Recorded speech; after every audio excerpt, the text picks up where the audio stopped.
Hello and welcome to Three Aussie Marks. Oh, sorry, Yeah. It was Three Mark Boys, Three Three Mark and Boys, B. yeah. That's our working name so far. Subject to change, obviously. Yeah, subject to change. My name is Max. With me, I've got Carly and Brock. How you doing? And we are three Marks from Tassie. Yep. And we want to talk about some wrestling. Just love wrestling. Yeah, we love wrestling. Love some sweaty man action. I love some sweaty man action. Yeah, me. Alright, well, we might as well do our introductions then, seeing as though this is our first show. So, we had a couple of things we wanted to talk about through our intro, so we might start with when you got into wrestling. If you want to go for it, Brock, kick us off. There was two periods. I remember watching Attitude Era as a kid, Yep. around 2000. Mum banned it from the house. I was a young lad, so it was a bit, Bit risky. Yeah, well, you got Sable going around all that, so. Oh, I forgot about that. What a good time. My little kid did not. Oh, what a good time period. But yeah, after that, I kind of died out for a while. Kept up to date with Mania. Didn't really watch it. But around 2008, when Jeff Hardy won the title, I dove straight back in. Yeah. I was so keen for Jeff Hardy's title reign, hoping Matt would take it from him. Then they turned Matt heel. It was fucking weird. Yeah. And I've been watching ever since, and now I'm an indie mark. Yeah. Oh, well, that's actually a good time period. That was around the same time period that I got into it as well. Because I never watched wrestling as a kid or anything, and I always thought, wrestling's fake, this kind of crap. Why do people even like this stuff? I remember watching it at one of my mates' houses one night when I was in primary school as well, and I remember seeing John Cena on there with the championship, and I was like, who the hell even is this guy? Like, why do people like him? Was that the US spinner or the normal spinner? No, that was the WWE spinner. Oh. Love that. US spinner was better though. I love I both spinner. love the US spinner. But I actually got into watching wrestling in 2008 as well, just after Backlash. I remember getting given Backlash 2008 and 2006 on a burnt DVD and watching those. So the first... Wasn't that Randy on that? Yeah, it was I think it was a fatal four-way, Triple H, Edge, Randy Orton and John Cena for the title. Jeez. It was on one of those two events because I remember watching that fatal four-way I remember that match. It was an elimination match as well. That was a really good match. But coincidentally, that's kind of like the pay-per-view that really kickstarted me because that wasn't particularly a great pay-per-view. But it really did bring me into wrestling. So that was cool. What about you, Carly? I remember I got into wrestling basically like 1 week. I was at a friend's house. Raw was on. I started to watch it. It was, I can't remember how many weeks it was before WrestleMania 23, but it was before that. It was a weird time period. Kane had that weird hook thing, and that's like all I remember, and it kind of freaked me out. I actually didn't mind that movie. Just the fact that I was in primary school, and there was just this weird dude with his weird face with a hook. I'm like, he's going to kill someone. But he didn't, because it's wrestling. And What a shame. and then after that, Ultimate Swerve. I've been hooked ever since, and I've watched lots and lots of bad wrestling, and now I keep watching bad wrestling. Oh, well, there's nothing wrong with a bit of bad wrestling, So I good. always love the story of how we became good friends in college. Classic. I don't know if you know this. No, probably not. I don't think We I've heard had, it was my last year, his first year. We were in IT certificate class, everything. Yeah. And he was just sitting by himself. And it was just me and all the guys like Josh and all that. this. Yeah. And we were all sitting on my computers, and I was watching Botchamania. Oh, okay. And he noticed that. And so he came up and you showed me Chuck Taylor is a professional wrestler. Oh, And I've been a Chuck Taylor fan ever since because of that. I'm a good friend. And then after that, we just became great friends. Oh, that's Yeah. a cute story. I It like is. that. It's very cute. Chuck Taylor brings people together. He had does. that mullet. Remember he had that mullet? Yeah. That was weird. When he was like really out of shape. He was the IWA Mid-South like champion, and just had a mullet and would scream at kids. It I was wish a he good still time did. period. I wish he still would stream to kids. But he's in Japan now. He's doing big boy things. Yeah. Now he's screaming at Japanese people. and dropping them on him. Yeah. Yeah, dropping them in the heads, Nice. Oh, paralyzing them. speaking of wrestlers that really got us into the business, or like ones that we really idolize, what's your guys' top 3? I think we discussed about this. It's such a hard It's a thing very to pin hard- down since we've all been watching for so long, and like Yeah. it changes. And we discussed doing top 5, Yeah. but We'll be here all day. Yeah, Yeah. exactly. So we thought pinning it down to 3 Yeah, each yeah. would be good. If you guys, Feud with Mike Mania 19, I think it was. yeah, 19. Yeah. That was my favourite match forever Mm. until New Japan. And now he's doing stuff with Kenny, and that's got me Got you crazy hooked. right now. Yeah, It's like he keeps doing more and just improving himself so much more, and like I don't want him to stop ever. no, he keeps doing stuff that you never thought would happen. No, it's It like just keeps getting better and better. I still don't know how like WWE is dealing with that. I don't know if like it's a agreement on his part with them, or As far as if he's just I know, like doing it yeah. because he wants to. As far as I know, he's got an agreement with them to. Because that's pretty big Yeah, it is to very let to WWE to let one of their biggest stars of all time go to New Japan. Well, for a match. Yeah. Yeah. I'm guessing Jericho is slowing down a lot on wrestling, so he wants. I'm guessing this might be his last like glory days. He's going out like, cool. I've had like online beef with this guy. Let's turn that into an angle, and work together. Yeah. Put on an amazing match. Well, I heard that he was because he's got his cruise coming around this time next year. He tried to get NXT guys onto Yeah. the show, but they wouldn't let them. They wouldn't let them. So he got Ring of Honor instead. Yeah. So I was like, oh, maybe he's actually pissed off at the company and he's trying to branch out for a little bit. Maybe. Oh, I but did yeah. hear early on that rumors were for him and Kenny to sort of conclude on the cruise as well. But that's so far away. Yeah. And like in these days, like you want to like start something in like it's like a 2-month, then needs to pay off Yeah. Yeah. because people don't have much attention span. No, not really. Well, that was a lot to talk about for your number 1, but to be fair, it was all justified. Yeah, well, I'll make the other 2 quick. 2, CM Punk. CM Punk. Yeah. I was a huge mark for him back in Straight Edge days. Like, I legit hated that he cashed in on Jeff. Yeah. And I was like, that was like the moment I was like, I was gonna fucking suck it in because he fucking did his job really well. And then yeah, like just watching him progress was fucking awesome. Like the pipe bomb, everybody loves it. Yeah. His heel run with Heyman, Yeah. amazing. His longest title reign. His match with Lesnar was probably my match of the year that year. Like it's really underrated. Yeah. Like that entire SummerSlam was amazing. And yeah, now he's gone doing UFC things, I think. Seems to be having a happy life, like, Yeah, well, if you're married to AJ, you'll be happy too. and writing comics and have enough money to do whatever you want. Yeah, basically. Yeah, and my 3rd, Matt Hardy. Always will be. Yeah. He was going to be my other list that we'll talk about later, but Any particular reason Matt over Jeff? Because he I did don't- say before that I don't know. It's like Jeff everyone... Hardy's title run got you back into Yeah, wrestling. because I was like, holy shit, Jeff's champion. What's Yeah. Matt doing? Because I always thought Matt was the better one. Yeah. It's like, back when I remember when I first got my first wrestling game, Just Bring It, I'd always play as Matt. And like, you used to be able to like walk around and pick a tag partner. Oh, yeah. It was great. I never picked Jeff. I think I picked Why would you? I picked Farouk a lot.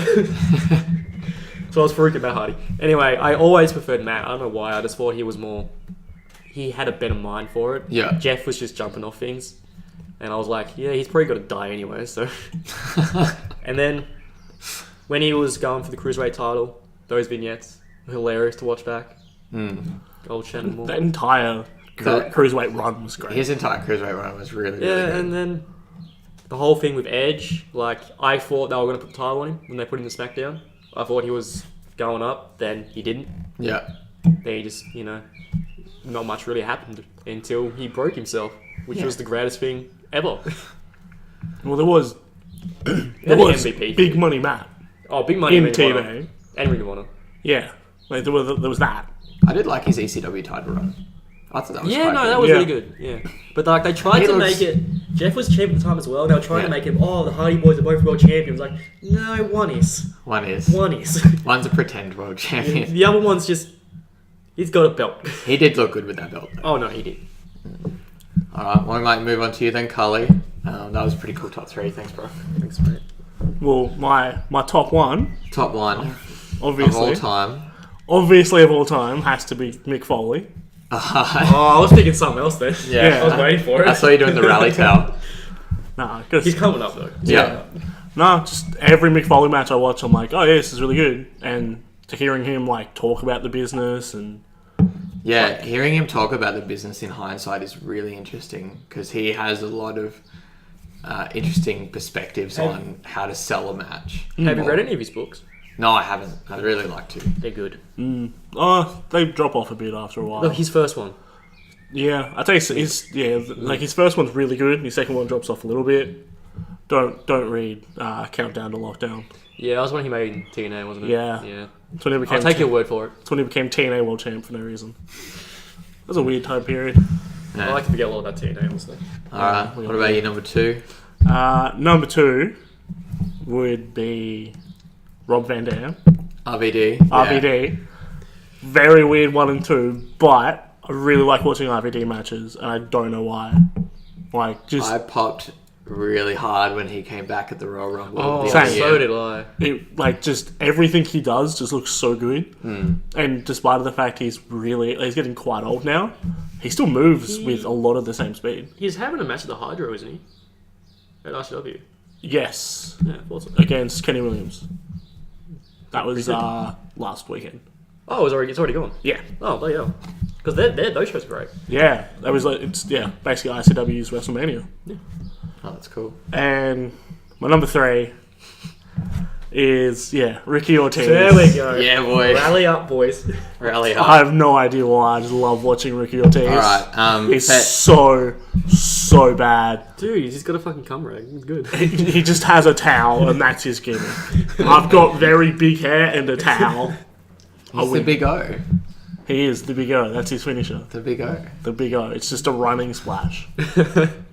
He's just a worse Ultimate Warrior, but a cooler Ultimate Warrior. Is he better than Renegade? That's tough. Yeah, that's a good question, actually. That is a tough one. All right, Max, you're All right. right. So my top 1 was actually the man that got me into wrestling in the first place, and probably will always be my number 1, HBK. And surprisingly, probably one of the matches that everyone thought was one of the most stupidest things ever, but it was his tag team match with God against the McMahons. Oh, that was beautiful. That actually got me into being a Shawn Michaels fan, and it was purely because I watched as never really watching wrestling before. I watched the evil boss and his son set up this guy to fail, and he tore them both down and had one of the most epic matches to this day that I think I've seen, because people forget, like, they went all the way up the ring and the ramp and threw each other off the stage, and Shawn jumped off like a 20-foot ladder onto the Spirit Squad. Like, that match was insane. And I was looking at it at the end and going, that guy is smaller than all 7 of the other guys in the ring, but it took all of them to beat him. And immediately I was sold. That just made me a Shawn Michaels fan for life. I love that match, but I can never watch it without just thinking of the vignette of Vince and Shane in the church. Oh, that And he gets the holy water, Yeah. and he does the hunter spit. It was just like, for fuck's sake. Just so good. And he's got Shane's gimmick at the time was great. It was like, I'm just with my father because I want this company. yeah. My dad's crazy. But that's crazy. But I'm gonna stick with him because I've got nothing Yeah. else to do. Yeah. And- I don't want to lose my shares. And Vince was like bordered on insanity, but Oh, God, it was great. kind of a really good direction for his character to go, because that's kind of what it always was. He was always kind of quite an unreal character. Oh, yeah. And I mean, he was the higher power. Exactly. And tried to marry his daughter to Undertaker. that I would definitely do the same. If I mean, I he had would a have daughter. saved her from Hunter. Yeah, that's true.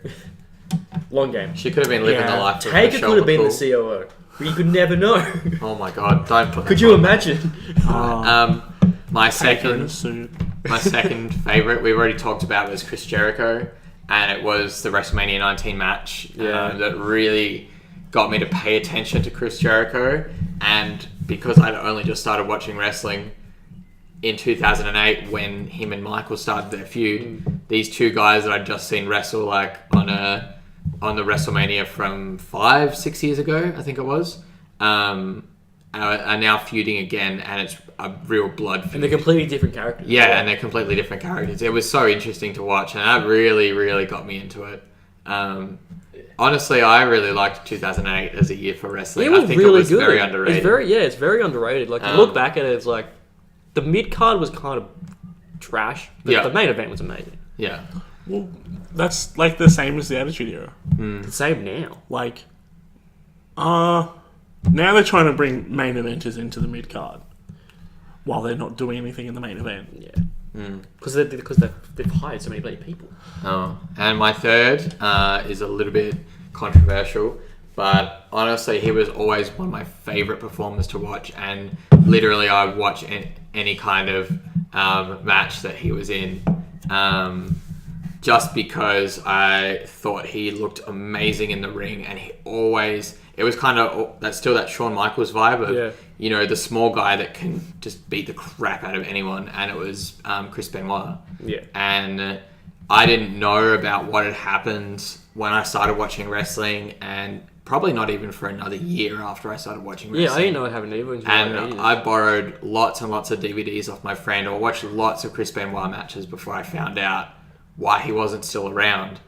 And that really sucked to find that out, especially when you sort of like watching this guy and you're like, oh, he's amazing, and you find out that kind of thing, and it did bring me down a bit, but he was always one of my most favorite performers to watch. And I remember watching the 2004 WrestleMania from that year, WrestleMania 20.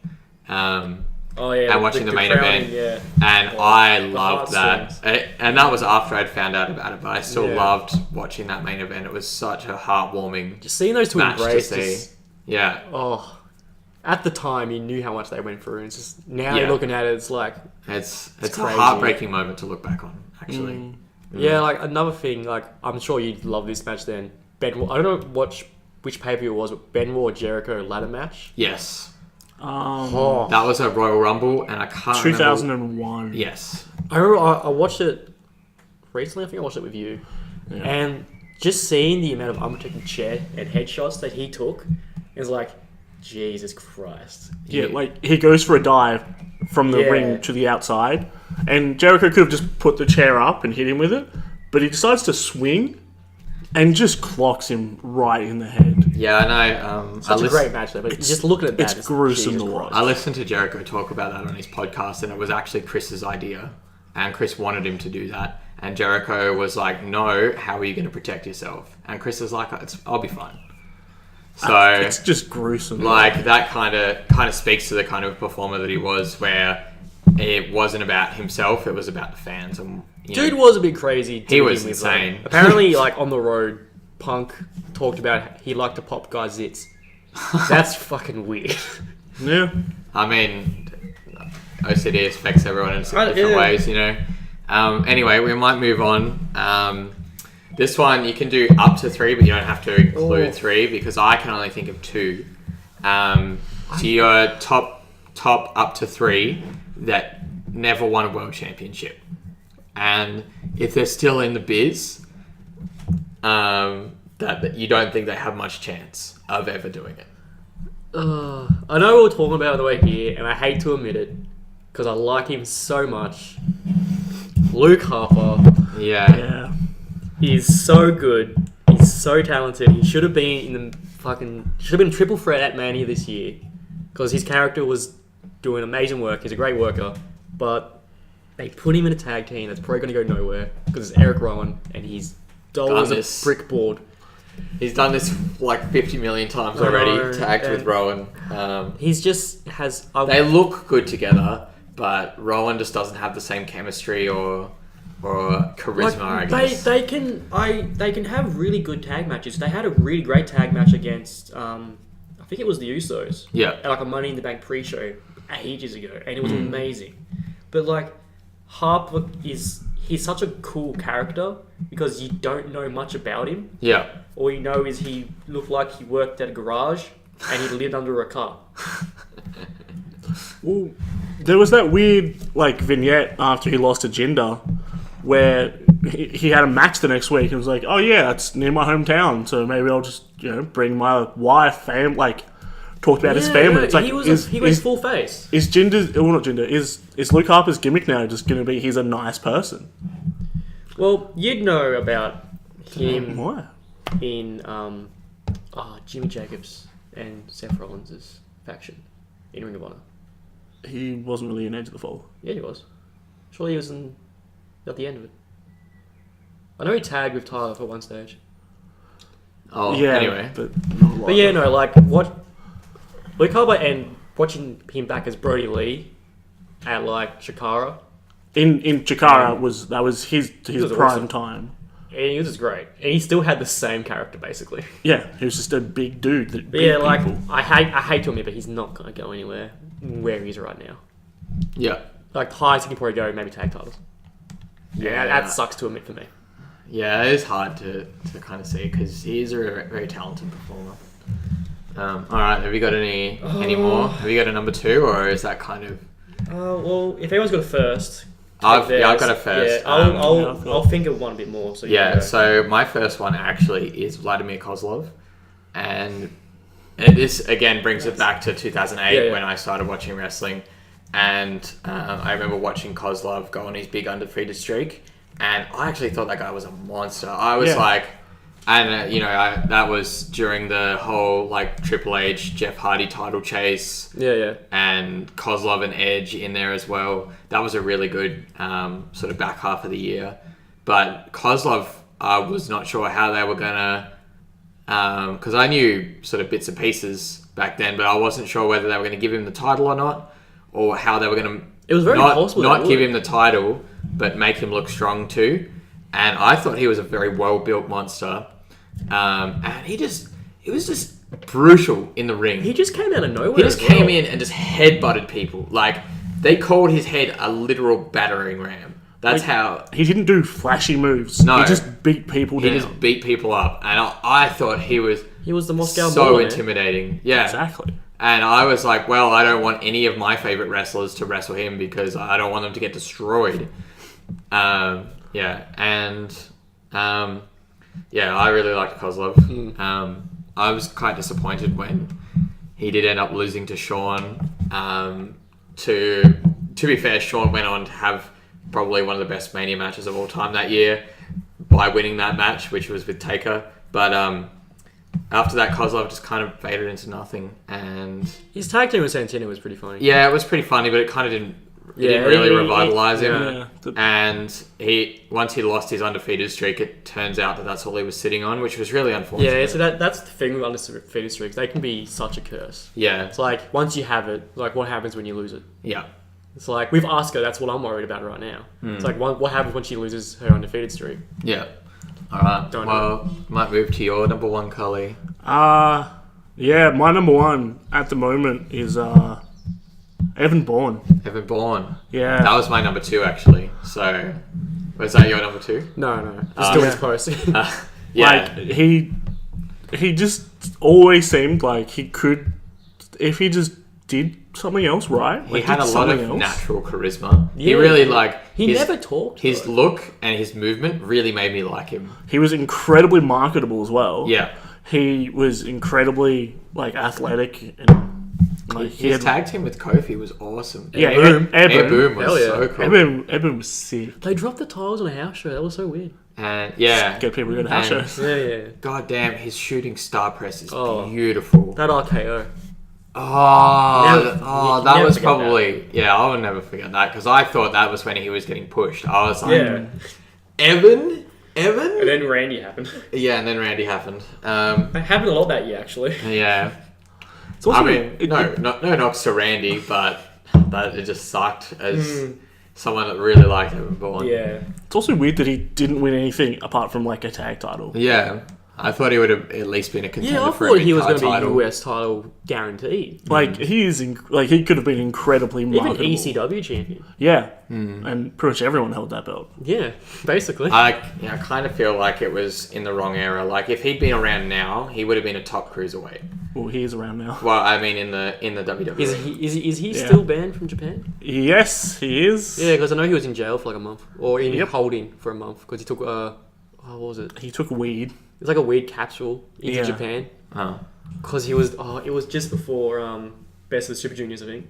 Yeah, it was around that time, and I reckon he might have won that too, or got into like semi-finals. who won it?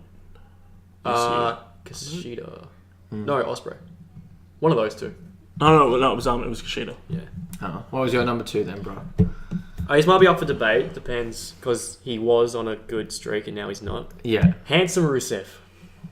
Yeah, Yeah. Well, he's never won a world title, so I know, but he should have by now. does. I mean, also he's- seem like he's on a slope. he still is with the company and still has. I guess he still has the potential to win a world title eventually. I don't know whether he ever will, because it seems like they build him up to look really good and then don't do anything with him in the title picture. They could put it on him so easily, so quickly, Yeah. and people would still buy it. That he's And he could be a competitor. face doing it as well. Yeah, like I want him to be like the face foreign dude. Like when that idiotic storyline with Lana and Dolph happened. Yeah. I wanted that to turn Ziggler heel and Dolph face. And Rusev face, sorry. Yeah. And just like Rusev cold fish, that was great. I love that. That was like a great promo to me. Because it was so stupid. Yeah. And I wanted him to do like stupid foreign things. He should be RC champion right now, in my opinion. Or US, because he's on Or SmackDown. US, yeah. He's on SmackDown, yeah. Yeah, I mean, get away from Baron Corbin. yeah. It'd be nice for him I to don't- turn and have a feud with Baron. I think those guys could put on some pretty good matches. For some reason, they're putting him in English. I don't understand I why. really like Oh no, the it's pairing. really it's a good pairing, but I don't understand what the point of it is. Because they It's have like, nothing for yeah. either of them, so why Yeah. don't we put them together and have them be funny? Well, he's a great singer, and it's a very good Rusev Day when he does say it. Yeah, But yeah, like And you Rusev could- Day's pretty over at the moment. like as you said, you could put the US title on Rusev, and he'll be a better mid card heel than Baron ever could be. yes, Right now. because Baron is terrible. Yeah. But you don't know me. That's all he says in his promos. He's got a sick theme though, I like it. Yeah, Did you have a Baron number entrance, 2, yeah. Carly? Yeah, I do. Cassius Ohno. Oh no. Oh no. This always tugs at my heart. And He was on such a good streak in NXT, and then Was this the previous run or this run? his previous run, Yeah. Thin Cassius, and then nothing happened. Like they suddenly got cold on him, and then he stopped appearing on TV. Yeah. And so he's like, I'm gonna go to the Indies, and did that for like a couple of years. It was like 3 or 4 actually. It's just like 2 or 3. Yeah. Did that for a couple of years, and came back. Was red hot, and now they've cooled off. But like, I'm still kind of okay with it because he's carrying people to like. he's putting on some really good matches. He's putting on good matches. He's going to help people get better in the ring. He was red hot when they signed him again too. Yeah, Because his fucking gimmick at the time was I break rings. yeah. Because he was breaking rings. And he immediately jumped into the NXT title picture. Yeah, and then he just fizzled out. Yeah, because Bobby Roode. Yeah. Yeah, I think they might have needed someone to keep the title picture a bit interesting for a little while. Yeah. Well, also because he's in NXT, he can spend more time hanging out with Sarah Del Rey because they're friends from when they used to be in the Kings of Wrestling together. Yeah.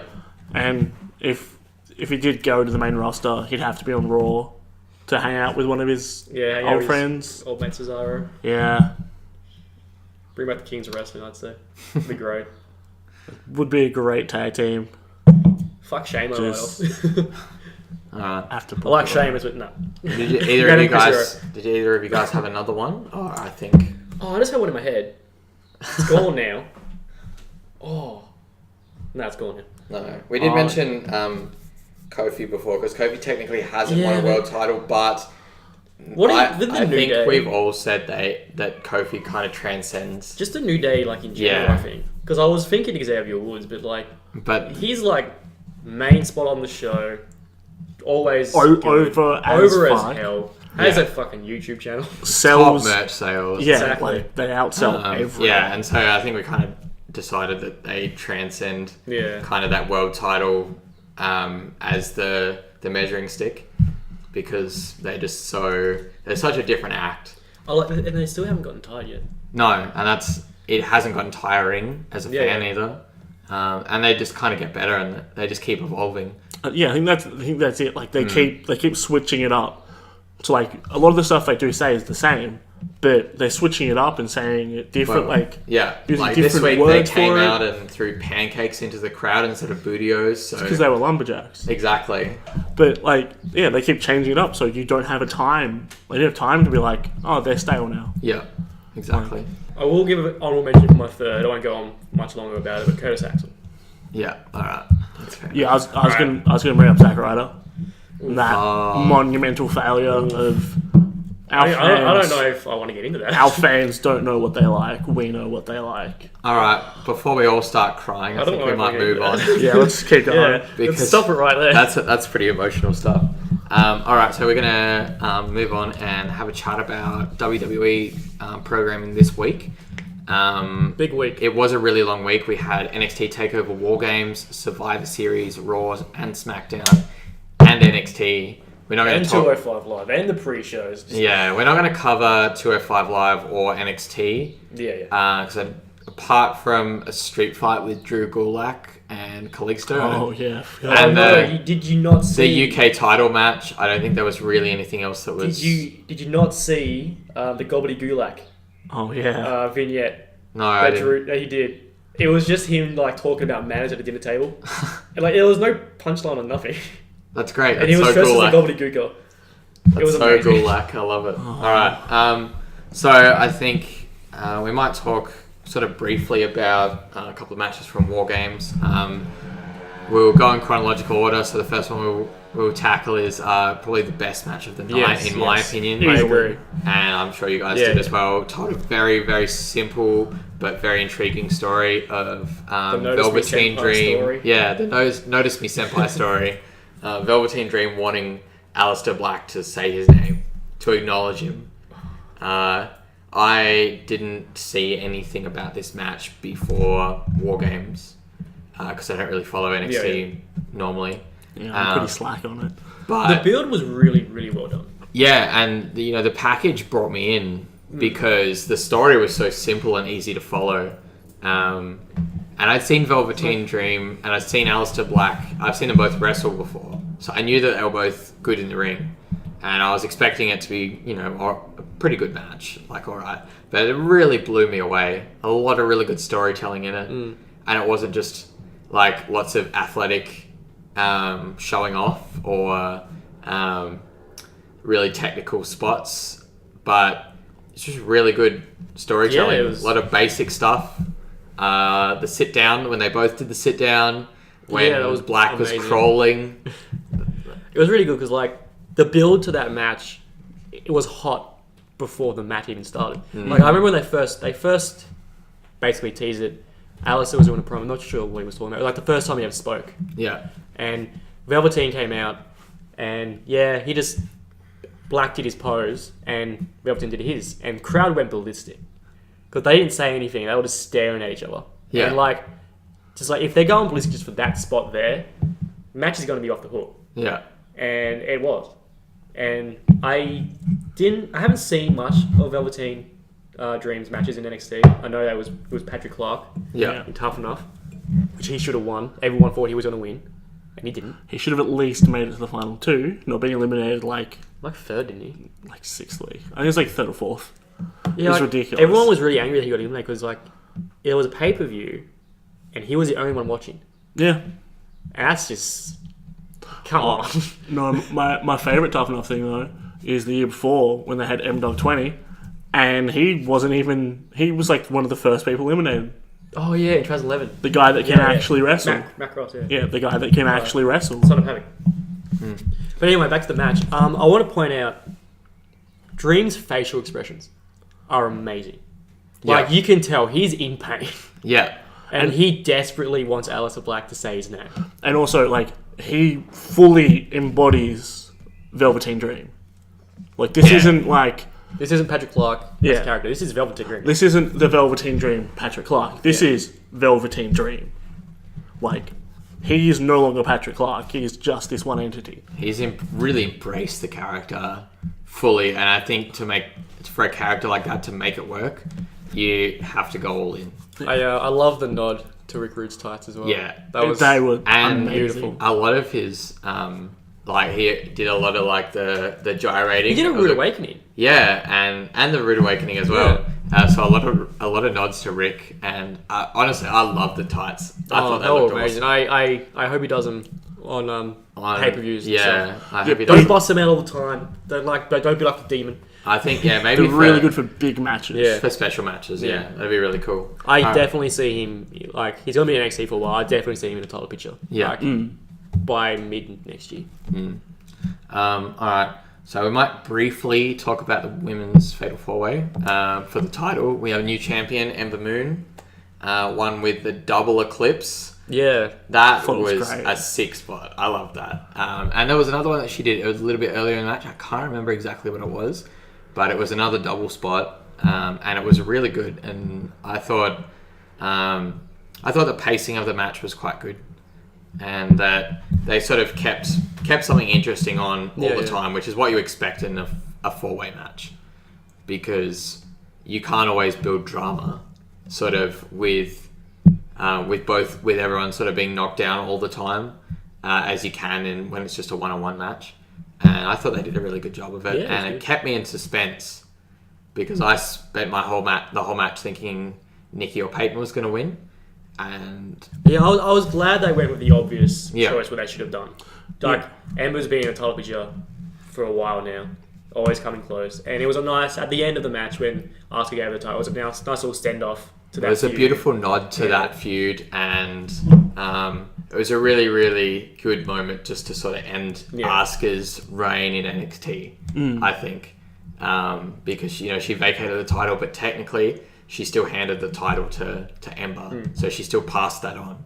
I really liked it. And also, like, it works well if you think about it solely from like a story point angle as well. Yeah. Because it points out that like Asuka now recognizes Ember Moon is capable of being a champion. And leading the women's division in Yeah. NXT. Yeah, absolutely. Instead of just overlooking her, like she started to do at the end of her feud with her, Yeah. which was amazing to do. It's what you should. It's what like they had to do with her. It was perfect. Yeah, it was cute. It was a cute little moment. We might move on to NXT title match. Drew McIntyre, Andrea Cien, Almas. Oh, sorry, Andrade, isn't it? Yeah. Andrea, Andrade. yeah. Cien, almost. Yeah, if you got it, if you started this a month ago and Some- we're talking about our favourite like guys who never made it, I would have had Almas Yeah. right up there. But Barca went and proved me wrong, and he pulled it out, and I'm so happy. It's like between like about 2 months of build, and then bang, it's champion. That's just so amazing that they Yeah. can just pull that out. And it's something I never expected either. at all. As a casual watcher, like I liked his work, I liked Cien's work, but I never expected him to sort of go near that NXT title picture. I expected him to probably get called up. Yeah. Still Dropped as just a regular worker, and sort of get called up to maybe the mid card if he was lucky. I thought he healed what happened with Ty right now. I thought that was going to happen to him. Or like what happened with Tyler Breeze. Yeah, Yeah, well, Like- Tyler Breeze thankfully turned himself around. Thankfully. that's true. But yeah, And great match. Sucks Drew's out. it Really does. And you could see the pain on his face at the end of it as well. And Not even pain, more just disappointment. Well, that's what I mean. Like, he knew that. I think you could kind of see on his face he knew he was injured and that he'd have to spend some time on the shelf. And it really kind of sucked to see that. And he's so hot right now. Yeah, Like, exactly. And he knows that. He knows how over he is. It's gonna be a long 8 months. It is Oh, going to be yeah. a long 8 months. it's gonna be brutal. And He's going to miss out on the Mania show as well. Yeah, that's probably what's gonna eat him up inside. Yeah, I think so. But First Ginger, now Drew. Heath better be alright. yeah, look, I hope Heath's okay. Oh, He's got kids, man. He does have kids. But I hope that he takes this on like Seth did a couple of years ago, where, Seth had to miss 2 Manias because of injury. And then the next Mania, he was the hungriest he'd ever been. He only missed one. He did only miss one. He nearly missed the second one. He nearly missed the second one, that's right.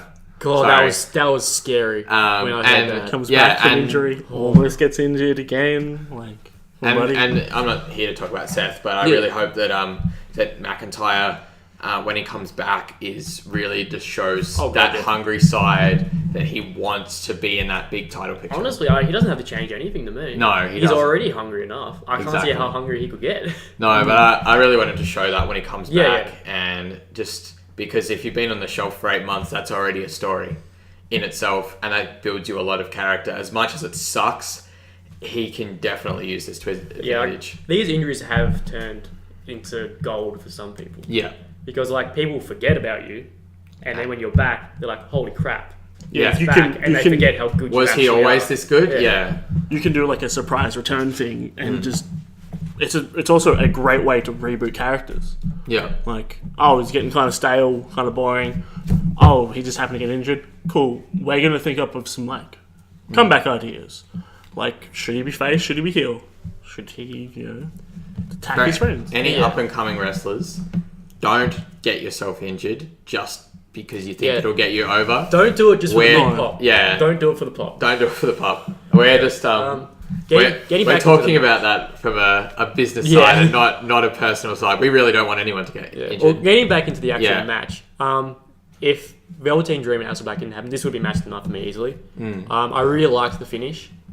Because what it looked, Drew went over with his leg and crushed himself. Yeah. I don't think that was the injury there. I think he held onto the rope a bit too long. Yeah, when Andrade did his DDT spike off the top, he definitely held onto the rope the entire time. Yeah. And you can tell that looked very bad. But it was a great match. Yeah. Velveteen Dream. Again, I really like the finish because Zelina got involved and then it wasn't the finish. And I thought that added a lot of suspense to it. It's a great false finish with a manager. Yeah, exactly. They basically built up the fact Drew was almost beating everything that's thrown in his path. Yeah, that Cien could throw at him, and then Cien just had one more trick in the bag, and it was just too much. It was the Sombra, he did it. Yeah. He's been a champion everywhere he's been now. CMML, New Japan. No, that's cool. All right, well, we'll quickly talk about. I gave him a shout out, made me happy. About the War Games match then, before we move on to Survivor Series. I want Khalil to talk about the cage. Oh. It was dumb. It was just so dumb. The whole point of War Games is I like the simplified 2-team version because it works better. 3 is a little messy because what are you going to do? You're going to have them all the 3 teams backstage, and then whoever wins the coin toss comes out first. And they were like, okay, we got a great way to do this. We'll put him in a shark cage. No, just don't. just don't. Shark cage is pointless. It makes it look dumb. It already looked kind of dumb because it was just a big pen. You gotta remember, they're probably gonna make a toy out of this. Yes. Yeah. That's why I'm annoyed. But I didn't have so many grievances with the fact that there was no roof, which I know you did. Because it's for one night. Yeah. And they want to do that one spot. They already had pieces of their steel cages that don't have roofs. So I wasn't too... And visually you can see better. Yeah. I wasn't too fussed about that. It's generally fine if it has a roof or not. If I look at the WCW ones, that was awful. You couldn't see anything. I think that's more to do with the fact the cameras they were using were and not the fact good. that it was 20 years ago. Yeah. True. But why... there were just so many parts about the match that just... why would they call this War Games? This isn't War Games. This is something else that is inspired by War Games, a bunch of other things. Double steel cage match. Yes, it's basically a triple threat double steel cage match. Yeah, with 2 rings. Which I really enjoyed. Yeah, but I have to say, after the start was really slow. It was a good slow. It was just after the title match, so I understand they've kind of cooled the audience down. Yeah, and I liked the decision to do it. It was kind of a bit boring to watch at home. It was. But to be honest, I wasn't so wasn't so fast because it gave me a little bit of a chance to have a look at Adam Cole in NXT because him, Roddy, and Eric started the match, and I thought that was a really good decision. Yeah, because you're chucking all three of your main guys, like the leaders of the groups. quote unquote of the groups, in there to just sort of go at each other in a bit of a triple threat style, and it kind of was like, well, if you maintain control in this part and then your team comes in, you've immediately got a huge advantage. I mean, like the way the rules were a bit strange, but I liked the way that the story sort of played around the rules that were set. I didn't understand why they made it known that if you escape the cage, you're disqualified. Your team disqualified. I think it was good because that means that for the heels, which particularly was Adam, and you saw him almost go to escape the cage. Yeah, Adam's a great scared heel. Yeah, and it kind of made it so once you're in the cage, that's it. Yeah, and it also kind of explains why there isn't a roof on it. Yeah. Like, the reason... Gives you the explanation for no roof. Yeah, the reason, like, you'd have a roof is because, well, no one can escape. And that's the whole point of War Games. It's 2 teams of 5 people in 2 rings covered by a steel cage that just beat each other up till they beat someone. And they let people in, and there's a coin flip to decide it first. What's a coin flip? Like, they don't actually do a coin flip. They're just like, cool, the heel's going first because it's a better story. Instead of weird random lottery thing to let a team in, it's a coin flip to let one person in. Yeah. Like, it just felt like once one person to come in, they were like, cool, everybody. Like, I was like, yeah, instead of letting like 6 things happen, we're just gonna do 3 because it's simpler. Yeah. I do like that. I think that was a good aspect, but I also dislike it because it's not War Games. Yeah, look, that's fair enough. And I mean, being true to the source material is always a good way to, I guess, in this way, pay homage to it, but and also kind of respect the fans that were around at that time. I didn't like how they did push that this is Dusty's idea. Yeah, This is not our idea. This is Dusty. Like, let that be known. Yeah, that was really good. I liked that.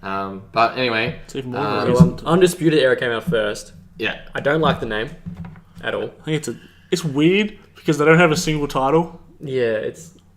How can they be? It doesn't make sense. Well, I really wanted them. Yeah, but I know it would have been easy and cheap, but I wanted them to be the dishonorable ones, or the, like, Dishonored kind of thing. Yeah, just like a Ring of Honor nod.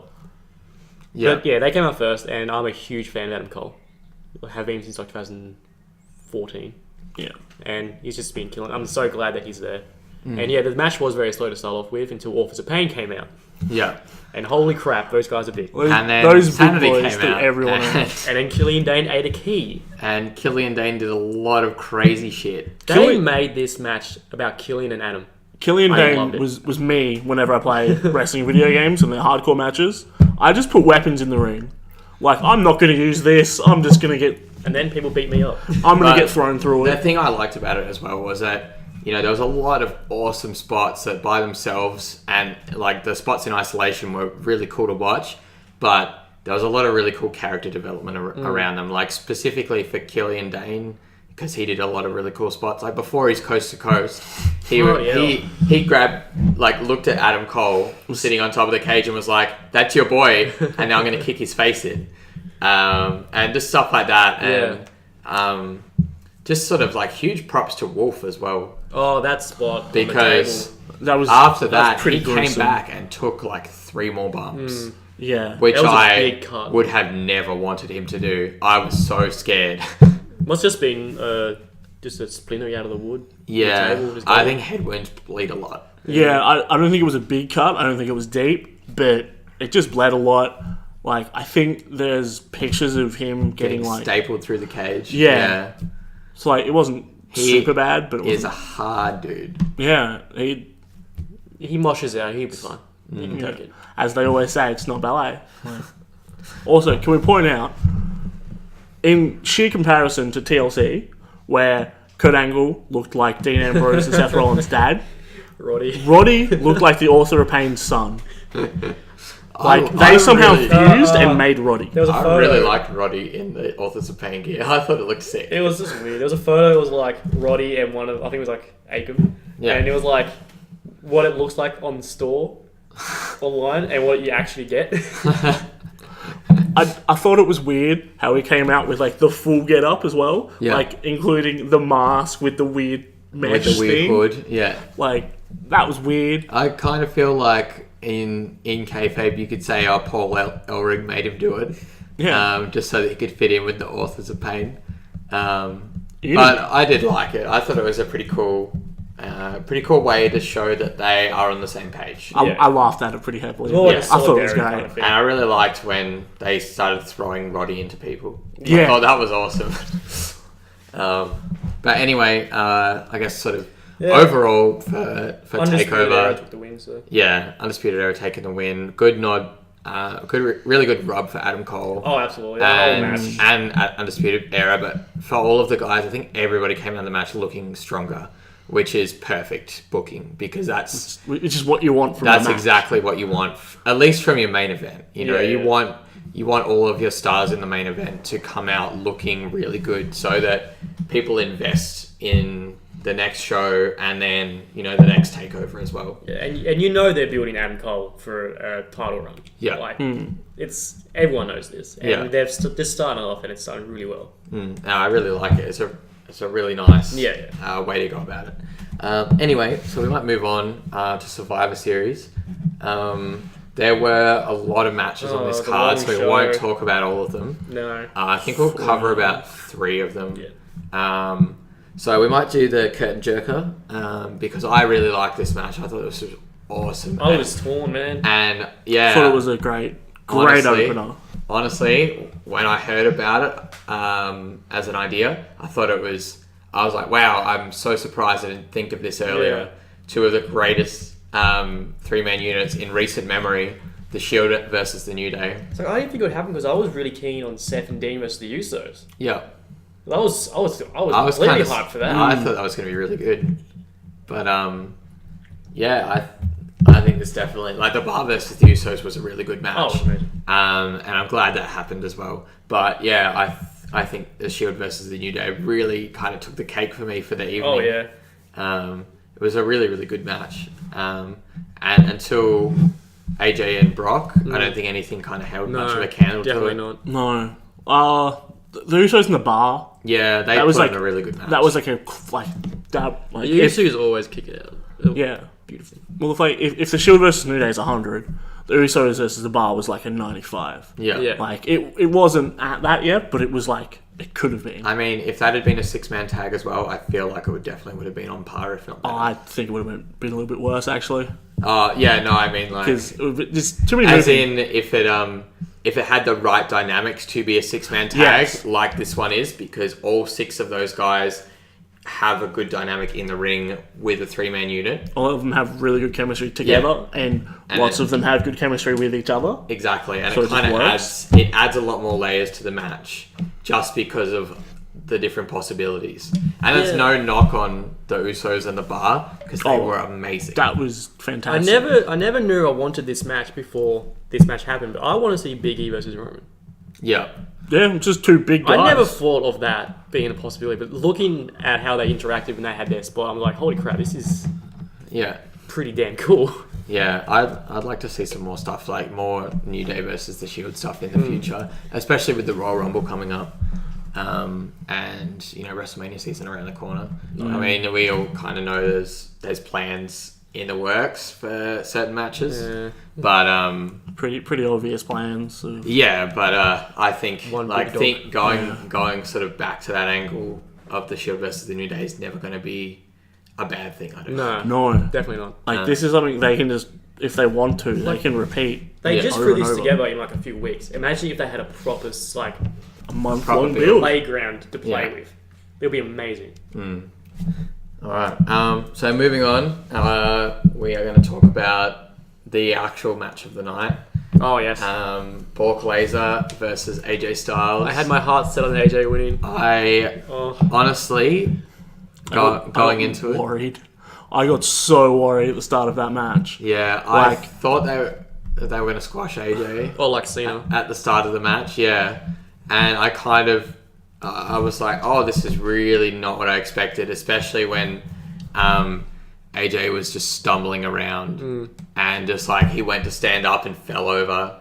But there we go. Like, you know, that's AJ Styles. He is, as they're touting now, they're touting him as the best of his generation, but he's definitely one of the best wrestlers Oh yeah, definitely. in the world currently, and definitely of the 2000s, I think. No one can touch him. Yeah. I can't see anyone. Maybe Kenny, but Carter, but that's not even on like American soil. So yeah, and I mean, I guess like in terms of popularity as well, like really, God. He's He's easily insane. like one of the most popular and best working American wrestlers He's in got the to be entire like the world. top most seller by now. yeah, He'd be behind the New Day because the New Day are and always, probably the Shield as well. They sell a lot of merch. yeah. They move a lot of merch. But yeah, I really liked the match. I thought it told a great story, and it was the story that they'd set up in a week. They had a week to set this story up, and in one promo, Daniel Bryan completely set the tone for this match, which was that Brock Lesnar might be big and strong, but AJ Styles can go for days, And he and did. you're never gonna. Like, AJ Styles is never going to be down unless you put him down. And that's exactly what Brock ended up doing. But it took him 15 minutes to get there. Oh yeah. And AJ brought a really, really good match out of Brock. I loved Brock's facials in the match. I thought he performed really well, and I was really impressed. My spot of the entire match was the calf crusher. Yeah. And Brock just grabbing his head and And just just bang, bang. And I mean, It's like, we've- geez, yeah, you could say like Brock's in desperation mode. Yeah. Because he's in pain. Yeah, like he didn't try Beautiful. to finesse his way out of that. Didn't try to No like rope get break. to a rope. He saw an opening and was like, "I'm big. I'm going to use this." And we've seen people do that to AJ before in the calf crusher, but this one was probably the most brutal looking one, and AJ sold it really well. He looked like he was just destroyed after that. It's probably something only AJ Styles and Brock Lesnar could do. Yeah, it was very well done. Yeah, it was definitely match of the night. A lot better than the main event. Yeah, and anyway, we might sort of talk about that main event because that was, just awkward. I guess, Weird bloody thing. It was just Yeah. awkward and confusing. I think the first part of it before anybody got eliminated was kind of the best bit because the suspense was still there, and you got to see all these little matchups that you'd just been theorizing about, like Hunter and his son. the Triple H and Triple H mini. Yeah. Yeah. I mean, Bobby Roode, yeah, you got to see Nakamura and Balor square off. Nakamura and Triple H. As Yeah, well. Nakamura and Triple H. I thought that was really Nakamura cool. and Strowman. I like that. Yeah, and Nakamura and Yeah. Strowman. You know he eliminated him.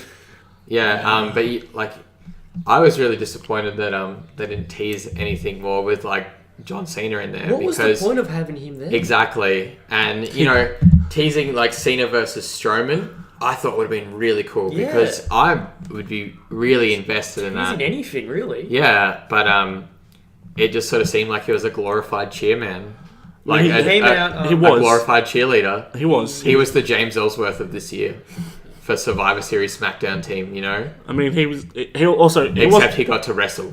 he and wasn't take a on. coup de grace. He wasn't on Team SmackDown Live. He's on Team Cena.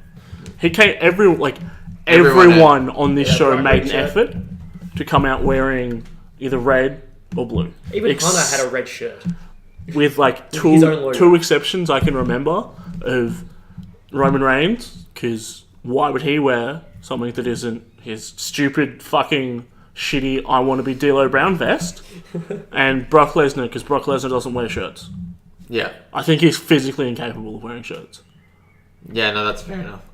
because if he did, his muscles would he's Well, a beast. I mean, He's a beast. if he put it on, surely the knife would just cut a big hole in his chest. Exactly. In his shirt. Yeah. He just cut straight through it. Yeah. And John Cena rocks up wearing like fluoro green, like trying to make an effort so you can see him, and also make an effort that I'm not with these guys that I'm apparently teaming with. Yeah. Well, I mean, Free he's agent obviously Cena. he's obviously sick of being invisible, so he just wants to make sure that everyone knows he's there. He wants Alistair Black to say his name. He should have worn purple. Like purple would be. I think purple okay. would have been perfect. Yeah. And I would have been very happy with that, even though he wasn't coming out representing either brand. And Did I he mean, just have a blue shirt though? yeah, I swear that. he could He had a have. purple one like a couple of years ago. Well, yeah, and if anybody that doesn't understand why, it's because purple is red and blue put together. Yeah, he's a free agent. He's a free agent. He's on both shows. That would have been great. Yeah, it would have been perfect, but I was kind Don't of. wear a shirt. Yeah. Like, it would have been better if he just not worn a But shirt. it's Cena. Yeah. He can't come out and throw his shirt into the audience without a shirt. But then when he gets eliminated, he can just toss shirts out when he walks around. He can just walk around the ring tossing shirts out. Yeah. Maybe with a shirt gun. Yeah. And just shoot them all. Cena seemed pointless for the entire match. I think he eliminated Joe, then he got eliminated himself. By Finn. Finn. Yeah. He eliminated Joe, did nothing basically. He hit one attitude adjustment, and then that was it. No, he hit 3 in a row. Oh, yeah, that's right. I forgot. 2 of them were on Joe, so then he eliminated Joe. I swear I remember this match. I remember the ending, But still, like, and it was retarded. Cena just did not feel like he did anything. Yeah.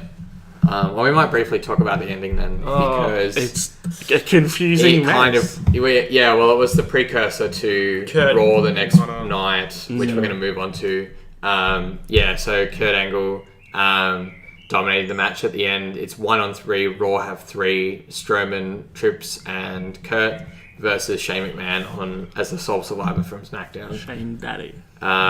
Kurt's beating up Shane, and Triple H comes in. Not beating. He's utterly destroying. Yeah, ankle lock. Yeah, Like, that's right. Ankle lock, hitting with the angle slam, was basically just making him his bitch. Yeah, and Hunter comes in unprovoked and That's- pedigrees Angle. That's my that's my brother-in-law that you're beating up. Even though I also dislike him. I have made a point to say how much I despise him in the last 4 weeks, but now that you're beating him up, I'm going to pedigree you. I'm gonna pretend like I care. But then he puts Shane's arm over Kurt, and Kurt gets eliminated. While making deep eye contact with Strowman. Yeah, and Strowman So we're just standing there. sells everybody's mood so Yeah. well, and I can't advocate enough for him to be the top face of the company, because he was the representative of the fans in that moment.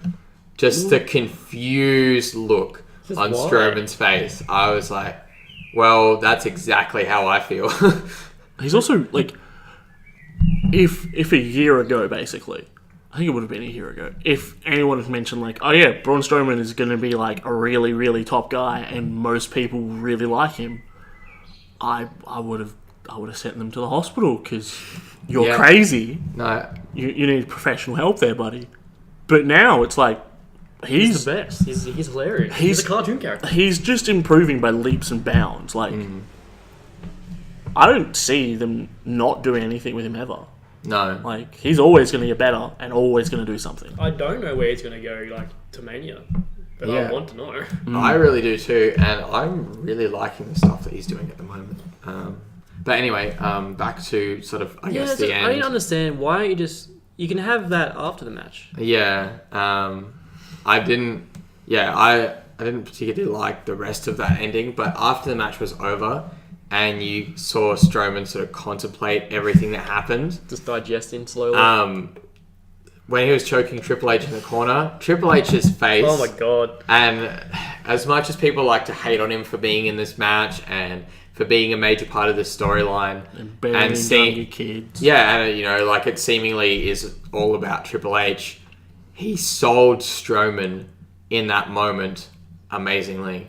And I don't think I've ever seen Triple H make that look on WWE It was great. programming I ever. loved it.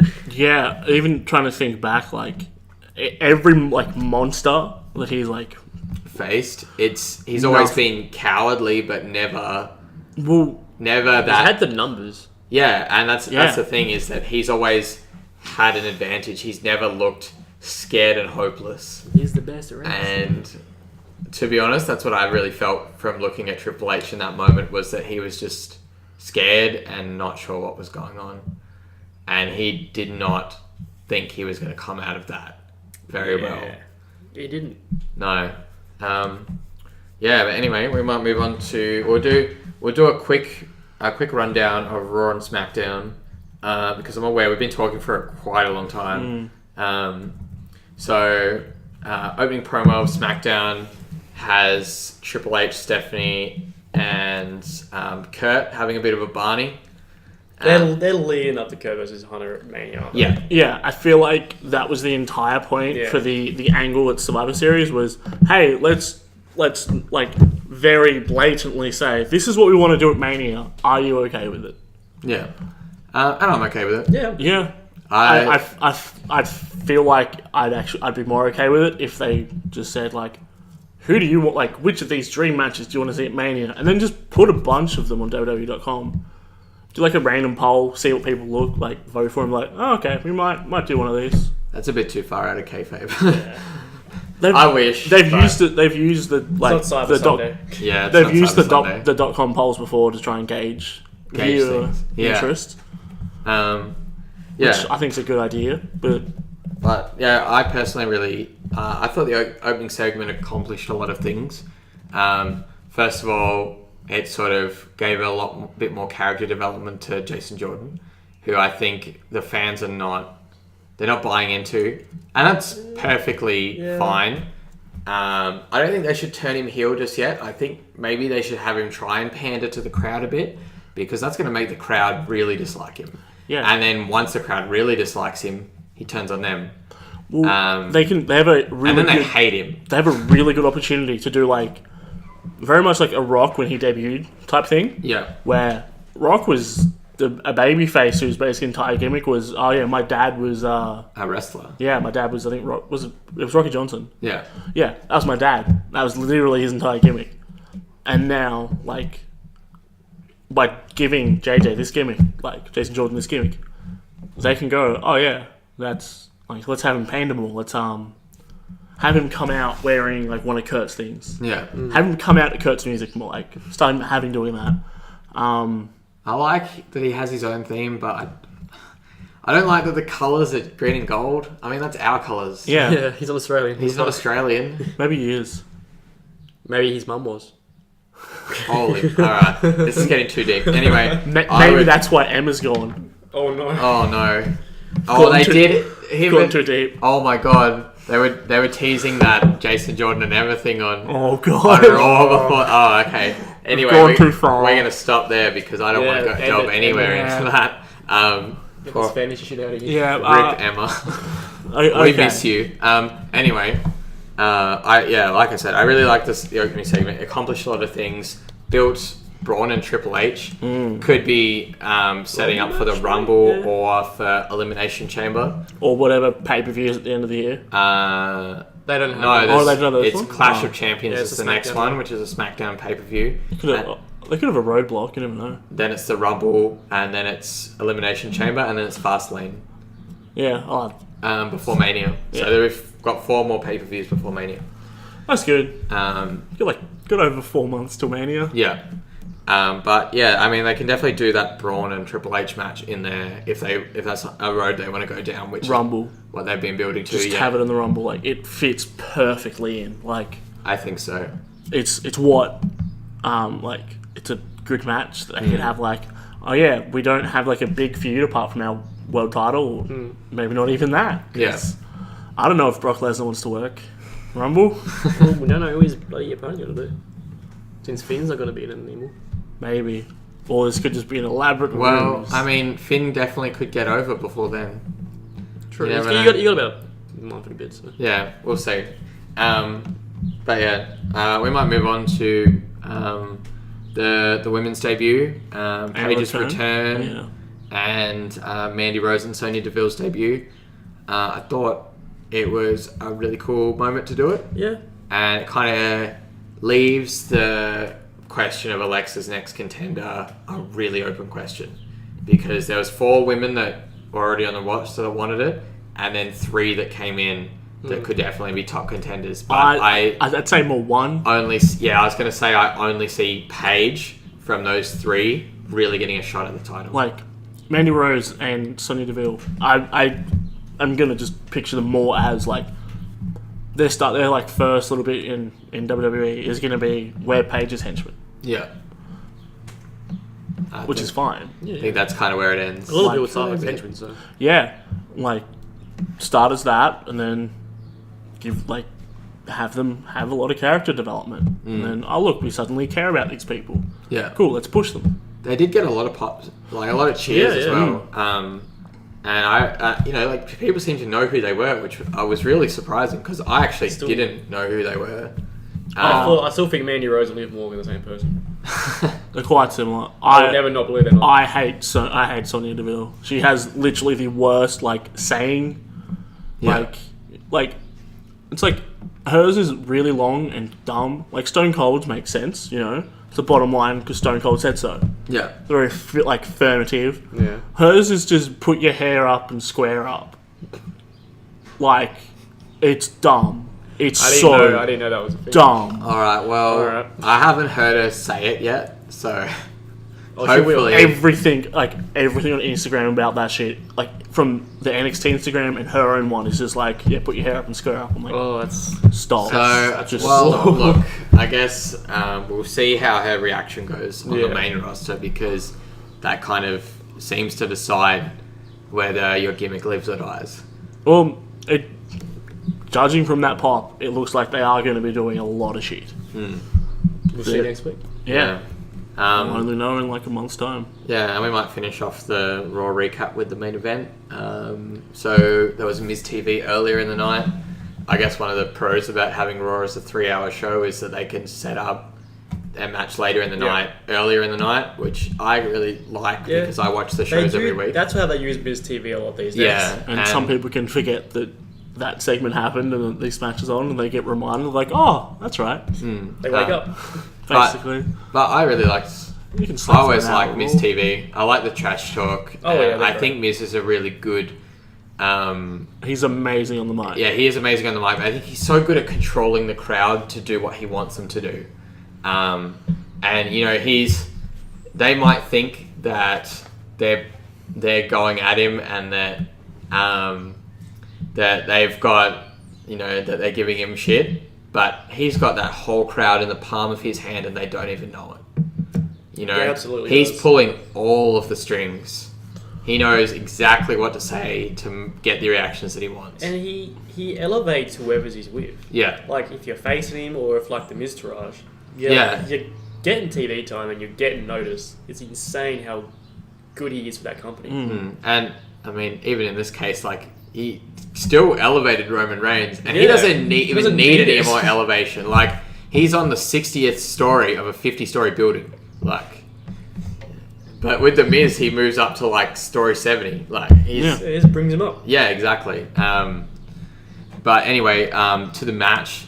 Unsurprisingly, the match was really good. Yeah. Roman and Miz, both great workers. People may not like Roman Reigns, but they can't deny how talented he is anymore. I mean, he think. wouldn't I be can. in the company to begin with. Well, you can, sure, Yeah. but That's your gimmick. Nah, right? he's really, really good in the ring. I has- understand why people don't like him. he has but- some big flaws that it kind of almost seems like he doesn't want to work on to try and make himself more well-rounded. Yeah, But it's just whatever WWE do with him, it's not going to change his current crowd reaction. And I think that they know that, which is why they're just cool, we're going to just do whatever we want. yeah, They're going to hate him no Either matter way. what we do. Let's do some weird do some weird shit. Let's book our Mania. Let's book our Mania main event over a year ago. Let's book that a year and a half ago. yeah, Don't know why. Just because they can. because they can. But Yeah, they want to give Roman conquering Brock yeah, so badly. I mean, That's what Vince wants.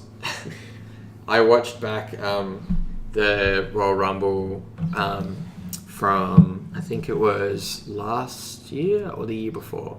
No, it was last year. the one with Where Where he lost the title. yeah, where he lost the title, and I just watched the ending bit where Roman gets eliminated, and then it's down to Trips and Dean. Oh, that was so good. And I remember screaming when Roman got eliminated because I was like, somebody new is going to be the champion, and I was so keen for Dean to win it. And I remember from this year's as well when he entered at number 30, and all of us were like, oh Yeah. no. And as much as like I do kind of I'm not always happy to see Roman, but I'll never not watch a match just because he's in it. Because That's being bitter. Like, I like wrestling. I'm not gonna exactly. if I deprive myself of that just because of Roman Reigns, then he wins. Exactly. And I'm not letting him win. He's Don't already wanna let him win. he's already won enough. He's a Grand Slam champion. He's now. already gone over so many people, so don't let him go over you. Exactly. Seth's the only one who hasn't won the IC title in the Shield. Yeah, that's true. He's the only person in the Shield who's not a Grand Slam champion. What do you think he would be? Yeah. No, Dean. No, Dean. No, Dean's won all 3. Dean beat Owens for the IC title. Who do you hold the tag belts with? Seth. Just dropped him, remember? He literally yeah. just held the tag belts with Seth. How do I forget everything the minute it stops happening? I was like, I'm pretty sure he didn't. Alright, that's short-term memory loss. Alright, so we'll cover SmackDown. First thing, because it was very brief, I don't want to talk about the Bludgeon Brothers. Yeah. They've been already talked about the car. They've been doing the same promo for the last 4 weeks. 4 years.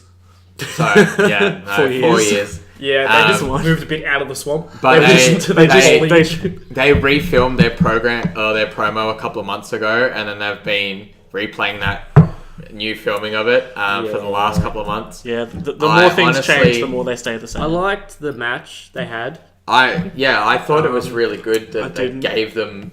Boy Mojo lost. Yeah, So sad.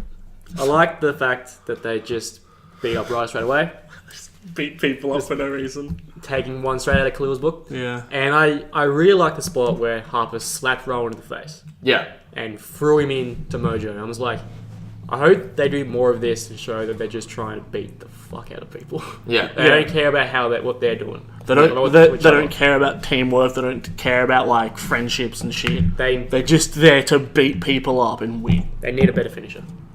Yes, 100%. that is something that is definitely on their list of doesn't stuff look they powerful at all. need better of. Just give them a choke slam. Give them a double choke slam. Well, it would accomplish a very similar effect to what they are using, which is the double Razor's Edge. Which is literally a It just choke looks slam, so but you awkward. hold their armpit. Yeah, it looks so awkward. It does, and that's kind of what I didn't like about it. And I think, I definitely agree with you. The double choke slam would look a lot better. Yeah, and they can't do it on big guys No. unless they can like deadlift. Oh, they're pretty big boys. I reckon they could do I- it. I think they're pretty strong. I think there's a limit though. I mean, we The choke did- slam, they get everyone basically. on Raw. Oh, you which, mean the Razor? Yeah, I'll Yeah. yeah. that already. Yeah, definitely. Razor's Edge, no.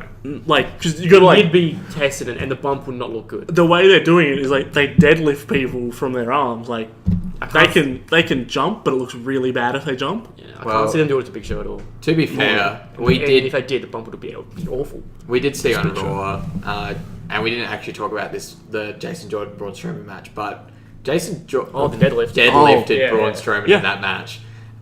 Jason which Jordan was is a strong boy. crazy. He's looking jacked, baby. He's looking real jacked. But the Bludgeon Brothers, I think they have the potential to kind of take off this time I hope. because they have a really good tag division surrounding them, I like the gear too. and that's what I mean. That's why I think they have a really good chance this time of really taking off, as opposed to the other times that they've repackaged these guys.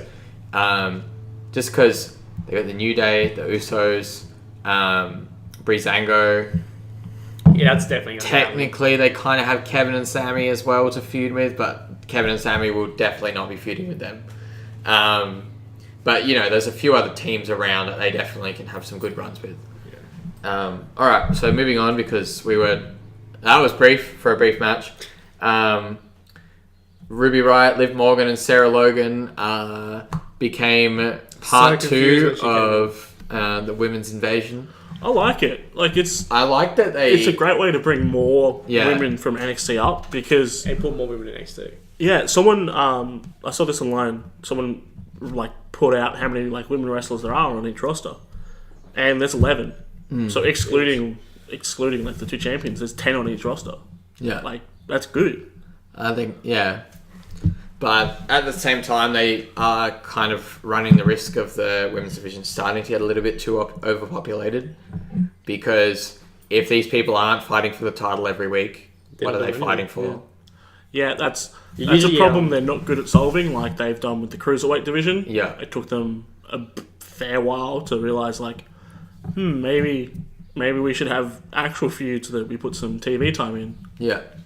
Yeah, they're doing now. With the women's division, it's usually there's two feuds, one for the title and one just like blood feud that's going on. Yeah. And if you're not even part of those two, you're doing nothing. You maybe maybe like a 6-man tag every now and then. Yeah. That's about it. Well, I think more of it's the same with the cruiserweights, and we've kind of seen this succeed, but I think more of the women need to align themselves with each other, like Charlotte and Becky, because if one of those two is relevant, they're both going to be relevant. And it's the same with Bayley and Sasha on Raw, as much as I know you hate Bayley and Sasha, but those two are both always going to be relevant as long as one of them is. Yeah. And that's the way it goes. So for the it's a 2-for-1 deal. Yeah, and I like that there's trios debuting, because we haven't had a trio since the Welcoming Committee, which wasn't really a trio anyway, because they were all kind of at each other's throats through the whole time. It wasn't good. It wasn't. We haven't had a good. It women's wasn't trio. a good faction, but it worked for what they needed at the time. Yeah. But yeah, I really like this because they kind of like both trios come in with the power now, because they have the most members. And they just beat down 4 women. They just destroyed Like, a lot of their competition. It's just like it's three women that at least started in NXT are now in WWE and just beat down a lot of just 4 women on each show.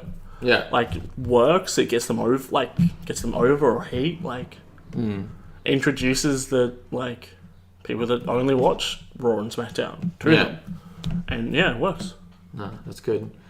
All right. I really liked that. But we might move on to, I guess, our opening promo, which led to the closing match. The start of SmackDown was Shane McMahon about to fire Kevin and Sammy, but just as he says, "Your Daniel Bryan's music hits," I love the timing.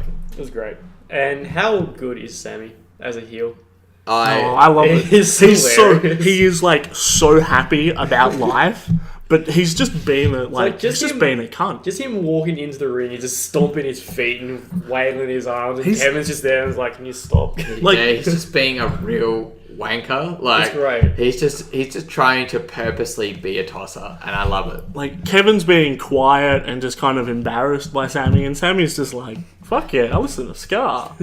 Just Scar came for him. just chilling around, skanking, just being a kind of just bit of a cunt. Yeah, it's great. And it makes people hate him, which is great, because it's better than his no reaction babyface run where it was just, I lost every single match. I loved Sammy's babyface run, and I always wanted him to take everyone that did. next step. Everyone did. And everyone did, but I really like how they've just turned him completely the other direction, and he's embraced it so well. And obviously these guys are both going to always do really good work together because they've known each other for such a long time, and I don't really have to explain it. Yeah. It's so well documented. Watch one of their 3 blood feuds. Watch one of any of their matches ever, And you even understand. pre-WWE, and you will understand. Yeah. But later in the night, Sammy and Kevin teamed against Big E and Kofi in a lumberjack match with the entire locker room around. I loved that it was a lumberjack match. It was a perfect match for this. Honestly, it's really weird to say, but because the whole Daniel Bryan kind of just came in and saved Kevin Owens and Sami Zayn, I'm getting a little maybe they're trying to write Shane off the show eventually. Yeah. Have Daniel Bryan as a heel authority figure. Maybe. It's so hard to get people to not like Daniel though. Yeah. But I think it's the same with Kevin. Everyone loves him. He's just there's a reason why Yeah, but Kevin I got reckon- the I think that's 365 and he's had a DVD and But all we this stuff. went. his whole Kevin's held been heel the entire run. People like him because he's a great worker. Yeah. And Daniel also Bryan, can we talk. went through a whole story about him triumphantly winning the title, Yeah. and we all were emotionally invested and loved that. And I just can't see people disliking someone. Yeah, I they've can't had an see emotional him- roller coaster with. I can't see him going back to being a heel, but I really like Daniel Bryan as a character because he's so consistent. And like, I don't know if you guys saw at the end of SmackDown after Kevin and Sammy won by a roll up. Yeah. And then the entire locker room plus the New Day beat down on Kevin and Sammy. Kevin runs away, makes a sprint for it. He moves so fast, that guy. Like, Randy Orton, eat your heart out. Kevin Owens may be fat, but he runs like a gazelle. Yeah, like, hopped that barricade and he was gone. Oh my god, I wish I had that agility. And poor Sammy left in the ring to get destroyed by the New Day. Oh, no, like, Sammy was just about to run, like, hop the barricade and get going. And it was Kofi or Xavier, one of them, I don't remember which, just got him. Yeah. Like, just got him the next time. It's like, oh no. Yeah, Oh, no. Took him in unfortunately. the ring and he just got beaten down. Yep. It's going to send him off to El Generico. Yeah. Just gonna kill him. And anyway, Kevin goes to the back and he finds Daniel and he says, he begs Daniel not to fire them. Begs. And Daniel's like, aren't you worried about your friend? And Kevin basically says, well, I'm worried about his job. That's how he supports his family. Yeah. And then Daniel says pretty much, and I really like Daniel in this role because he's the devil's advocate. You know, he sees both sides and he says, Kevin, you're a really talented performer, but you You gotta be punished. You've pissed off a lot of people and you pissed off a lot of SmackDown. So off I was Randy? never going to fire you. You're keeping your job, and next week you have a match against Randy Orton, and you can see Kevin visibly get upset and be like, as if he wants to say, fuck you, Daniel, or like, you can't, and he starts to say, you can't do this, and then you see him take a step back and think about it. Oh, I still have my job. Yeah, Okay, I gosh. still have my job. Daniel hasn't fired me. All right, and then he's like, all right, thank you. And Daniel having that power over Kevin and Sammy, while Kevin and Sammy don't like Shane, I think is a really interesting dynamic, and I think they definitely have a lot of different directions that they can go with this.